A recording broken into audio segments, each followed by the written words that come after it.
side. I'll adjust it from there.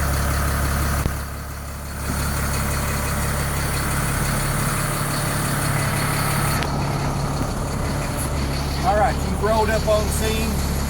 You stop, go to neutral, set your brake. 2-stage. Make sure your RPMs are zeroed out.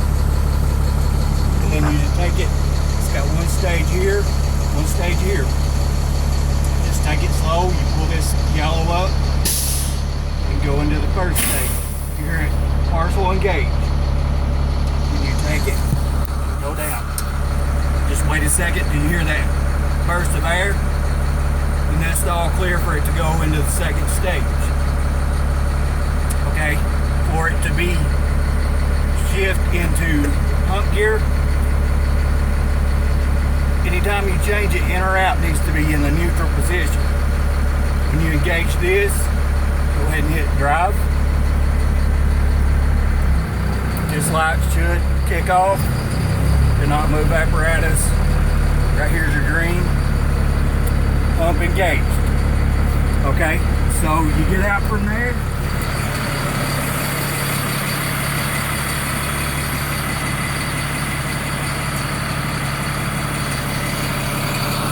First thing you have to do is you have to get your water from your tank into the pump. So always this first. Put that up, and usually it holds itself, but you can hear the air kicking and engaging. Then you go right here.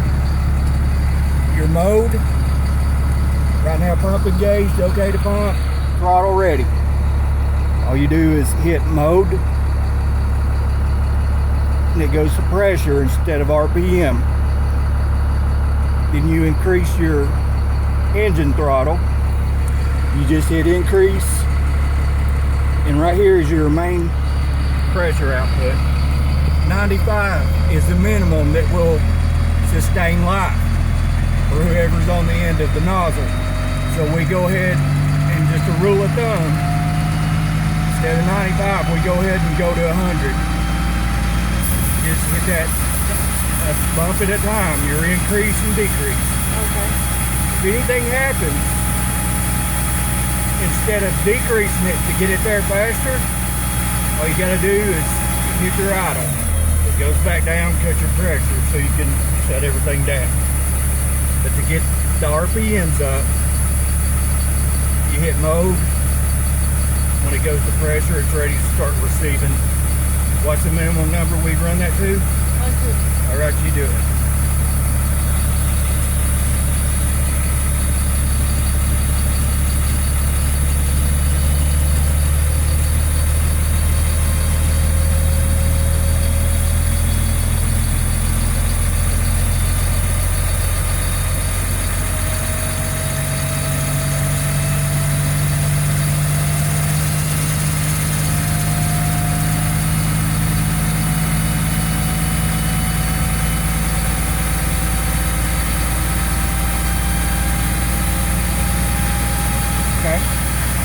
So all these are color coded, but if you ever forget or don't know which, say we roll up on scene and you're going to run pumps, you tell Lawrence, take the front speed lane. It's labeled front speed lane, whatever, but it's all color coded, and you can look on all the discharges and relate the color. I can't charge this without it being deployed because we'll be blown up to the top of the tower. And your speed lanes are under your feet, so it can take you off at the knees if you charge the speed lane with it stacked. So what's going to happen when it expands? Boom, it's going to expand. Yeah. The least point of forgiveness is this platform. So it comes up this way and it's going to continue in between that. So always make sure when they're pulling off hose, just because there's 200 feet on each speed lane. If they only need 50 feet of it, you still have to take the entire length, the entire 200 feet off. Because if you just take 50 off the 200, that means you still got 150 stacked. So when you charge the line at 100 pounds of pressure, It wants to go somewhere. it's not going to be like a garden hose. It's going to come up from there. So it does that when that's the engine cooler to cool the pump. Okay, so it goes back down like that? Yeah. Alright. As long as that's why we put it at 100, because it goes down about 5 pounds when it's kicking the engine coolers on. But if you forget which one somebody is taking, the quick connects, and usually the fastest thing off are the speed lathes. The front one is the one closest to the engine, and there's 2 in there. Both of them have 200 feet. So here's your front speed lathe. This is rear speed lathe. These are the 2 that are under your feet. Above each lever is your flow rate.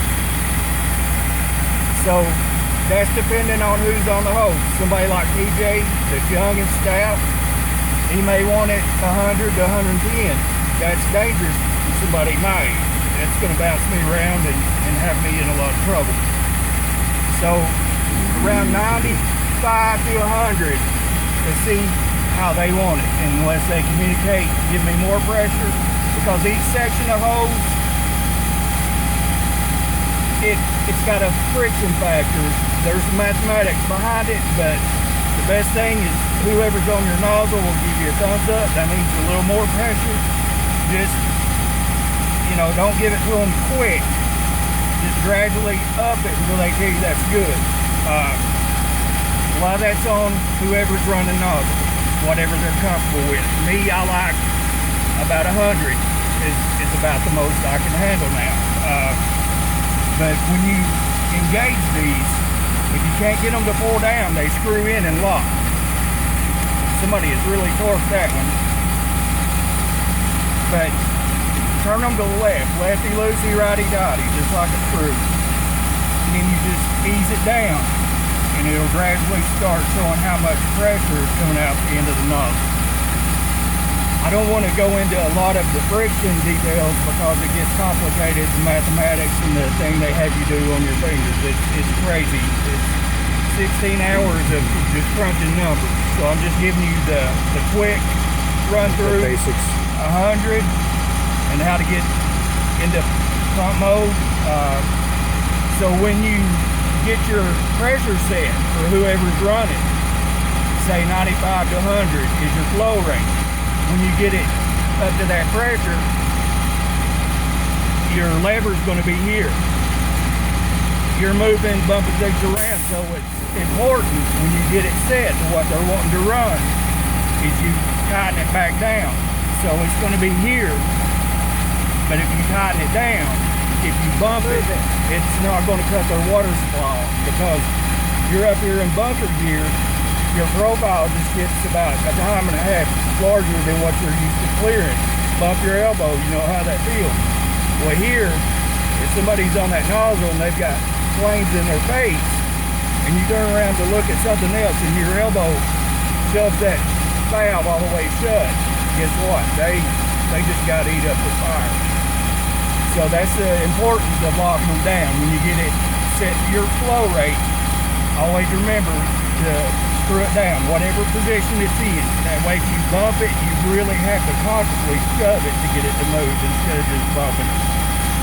But if you want to, I don't know if this one's only got one discharge. If you want to look over on the side Lawrence's on and see how they're color coded,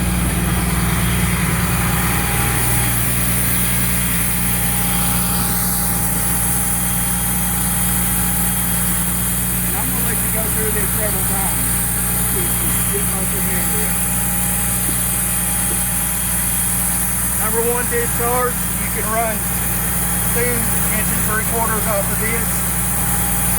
This one used to have a gated Y on it as well. It's not necessary. This is your intake. You're on scene and it's been pumped here for a long amount of time. Don't just come out and lay your hand on it, because if it's not cooling, this is your first indicator of it. You can feel it's starting to get a little warm right there on the metal part. Yeah. It's already getting a little warm because that thing's burning constantly. How to help with that let me get this while I'm here. It tells you, this is to take water in. If you're taking it off another truck, whatever the case may be, in. You always want to discharge to exit the water from the pump.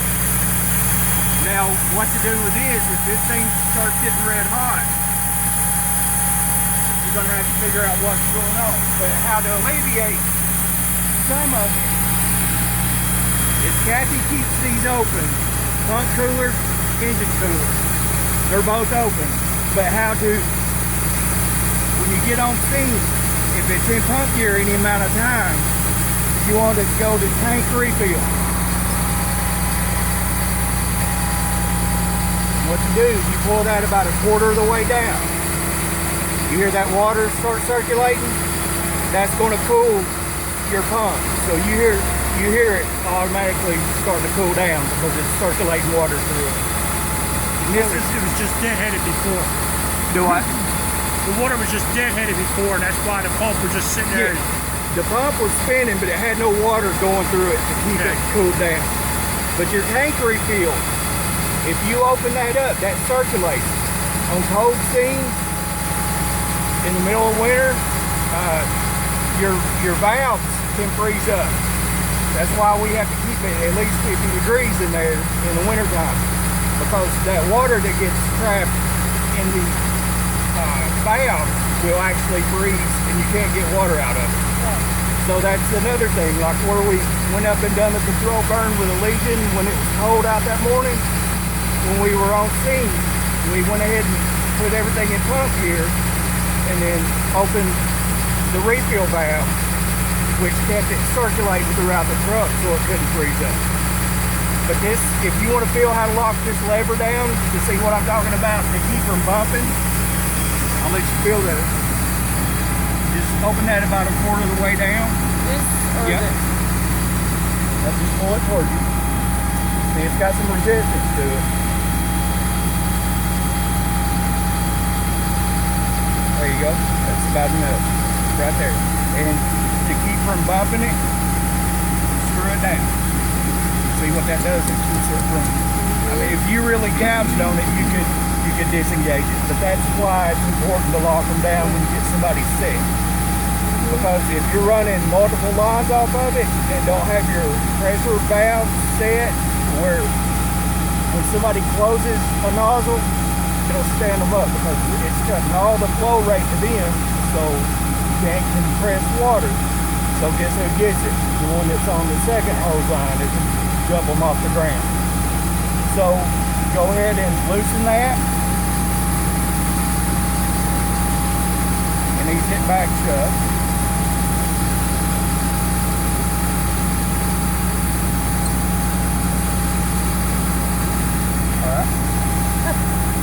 So, the fire's out, everything's ready and set, draining the hose and putting it back on the truck. So, when whoever's on the nozzle and whoever does the walkthrough to make sure the fire's out, they tell you it's all good, we can pack up. All you have to do is come back and hit idle. Make sure everything goes back down to zero.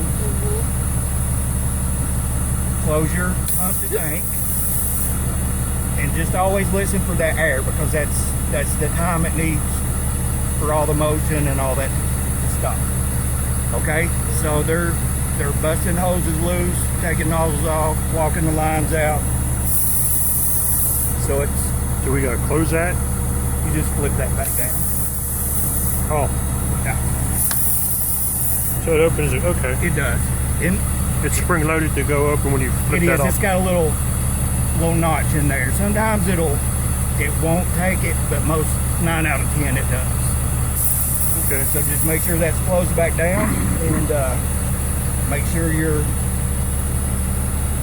it's got your 3 check lights. Okay, we Pump got is still engaged, but you're at idle. lights. Yeah. It just illuminates your gauges. There's a little light for your footing. And the panel lights. Right here. So I mean, this is a really good truck for after hours. I mean, after night, It's a lot easier to read than the other one. Are these operated up here? They are, just by toggle. You can just swivel these around, and there's one that's a flood and one that's, this one's just a two-stage switch on this one. Put that one back But if you're tendering water, say we rolled a piney, they have a structure fire, and you were up, had these lights on, if you dump your water to them and have to go get more, always remember to turn these off, because it will blind you in your mirrors and all the way around on the inside. Now to fill another truck, basically we just run off a discharge. Always discharge. So we won't have to worry about that side over there. It just comes off a discharge, whether it's one or two, whatever Right. discharge. Yeah. And that'll pump it straight to wherever we want to pump it to. Right. Now this side does have a discharge on it.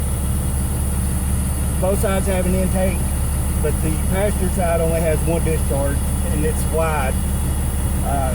You can run it off the Y, or you can take that Y off. It doesn't really matter. But Is that so? This one one is the here is number discharge 3, yeah, and this is the rear. the rear, which is There's a discharge and an intake, a direct Okay. fill intake. I'll show you what I'm talking about in just a second.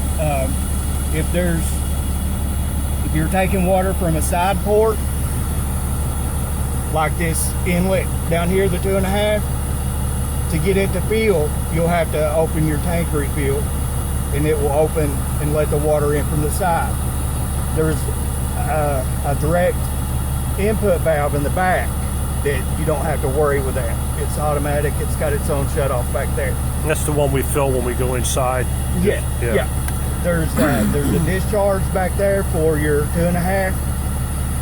Like at the Leland Bowden fire, we had about 800 foot of 2.5 run up that hill. Then we had a Y, like on the trucks, and then we ran 2 3/4 off of that 2.5 inch supply line.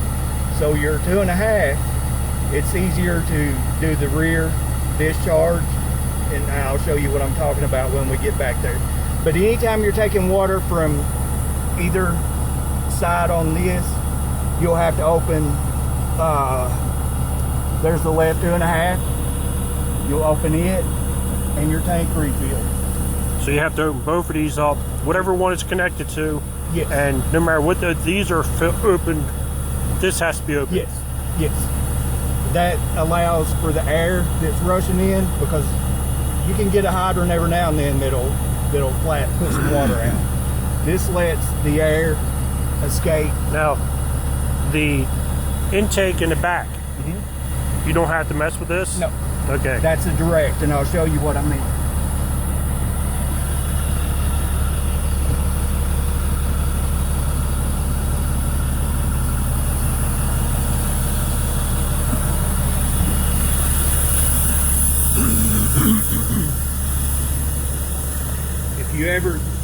If this is ever not hooked up, you can always see discharge is the lower one, and the intake is the upper. This right here, if somebody hooks their truck into this, a tanker or another pumper, all you have to do, whoever's hooking it in usually does this for you, because if you're up there running it, like Joey Grissom, for instance, will come up from Piney and insert another pumper or their tanker direct line into here, and they'll usually do this for you. They'll open direct tank fill or all the way open. It just can't be closed. Either one of these would be sufficient. It opens the valve back in here and allows water to go in. So if they run out of water, they relay it to you, but they go ahead and close that back off. So usually whoever's giving you water will operate this lever. And make sure that's closed when you disconnect the hose from this. Right, and this right here, it's just a air release, because when these things are charged and you've took all the water you can take, the supply line is still going to be fully, expanded, and it's going to be a lot of pressure. It's hard to get it backed off. So say we took all the water, it's running out, overflowing, shut it off here. And to get that hose off, you can just hit that lever right there. And it's only about a 2-inch. It's a real short stroke. Yeah, so it just drains the air and gives you some pressure relief off that hose. So you can get the hose off. Okay. And that one is the most easy on the pump operator, is if somebody can supply you water through the direct. And I'm just now realizing that's got a speed ladle on that rear discharge. Yes. So that's what that was laid up there. Yeah. That's how many foot do we have up there? I'm not sure how much is up there. I don't maybe even, 200? Maybe. Okay. I don't have a measurement of how much is up there. I know between us and Piney, we had about 700 to 800 feet of 2.5 all the way up that hill. And then we ran 2 3/4 off of that. So I'm not sure how much hose is on that blade. You could always use more. Big fire, big hose. You know, it's hard to wrestle that stuff around, but you can run multiple. Now is that a 2.5? Yeah, they all fit. All the couplings will fit. So it's the diameter of your hose. You've got 1.5 inch, 1 3/4, 2.5. So it just, there's all sorts of sizes out there. But 2.5 is about the biggest we have, right? Yes. Okay. Now Piney's got some 5. Wow. But they're about the only ones that, unless somebody's acquired them since then. But let me show you how to take it out. Go back to the driver's side. We'll go through that, and then I'll let y'all run through it.